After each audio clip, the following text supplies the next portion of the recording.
Здравствуйте, дорогие подписчики и гости моего канала.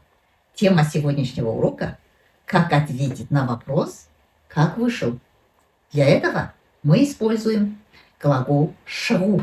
До этого мы рассматривали глагол «шву» как вспомогательный глагол. Но если глагол «шву» употребляется в структуре депричастия плюс глагол, он сохраняет свое лексическое значение и является основным глаголом. Ол қалай шықты?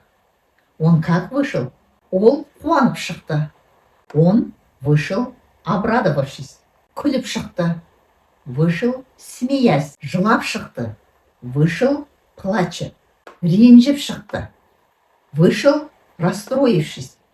Ойланып шықты. Вышел, задумчиво. Жынданып шықты. Вышел, взбесившись. Ашуланып шықты. Вышел, злым. Моншадан терлеп шықтым. Я вышла из бани вспотевшись. Оған барып шықтың ба? Ты ходил к нему? Или ты навестил его? На этом мы сегодняшний урок завершаем, а в следующий раз у нас будут другие интересные темы. Поэтому не пропускайте уроки, подписывайтесь на канал. Келесі кездескенше.